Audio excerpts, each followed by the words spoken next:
আসসালামু আলাইকুম, আমি সাহির খান। আজকে আমরা স্ট্রিং আপারকেস লোয়ারকেস সম্পর্কে জানব। চলুন জেনে নিই।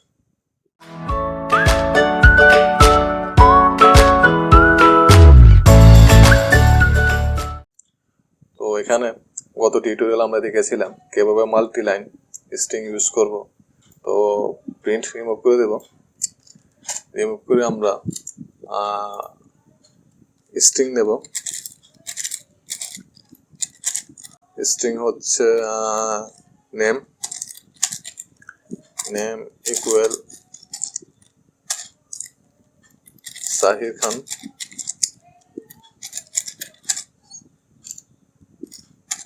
তারপর হচ্ছে প্রিন্ট করব। প্রিন্ট আমরা জানি কিভাবে প্রিন্ট করাতে হয়। প্রিন্ট নেম দিয়ে দেব।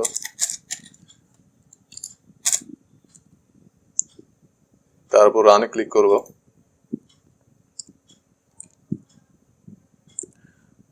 তো প্রিন্ট আমরা নেম প্রিন্ট ইউজ করেছি, সেজন্য সাহির খান এসেছে। তো এখন আমরা চাচ্ছি যে সাহির খান সবগুলো আপার কেস থাকবে, মানে বড় হাতে থাকবে। তো সেজন্য আমরা দুটি অপশন রয়েছে। প্রথমটি হচ্ছে আমরা এখানে ভেরিয়েবল নেমের সাথে আমরা নেম ডট হচ্ছে এখানে টু আপার কেস ইউজ করব। তো রানে ক্লিক করব। তো রানে ক্লিক করলে আমরা দেখবো যে সাহির খান সবগুলো বড় হাতের হয়ে গিয়েছে। তো এই ছিল প্রথম অপশন। সেকেন্ড অপশন হচ্ছে আমরা এখানে আমরা টু আপার কেস রিমুভ করে হচ্ছে এখানে আমরা স্ট্রিং নেওয়ার পর ডট টু আপার কেস দেব। তারপর হচ্ছে এখানে আমরা সেমিকোলন দিয়ে দেব।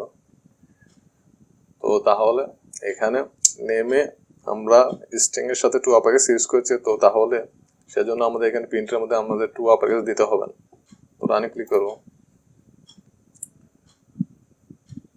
রানে ক্লিক করলে সেম রেজাল্টই আসবে। তো তারপর হচ্ছে লোয়ার কেস হচ্ছে আমরা এখানে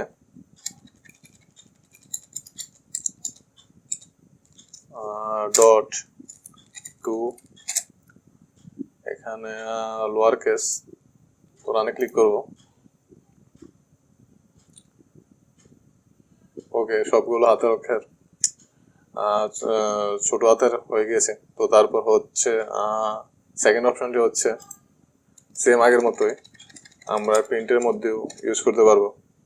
তো এখানে নেম ডট টু এখানে লোয়ার কেস। তো রানে ক্লিক করব। তো আমরা দেখতে পাচ্ছি সেম রেজাল্ট এসেছে।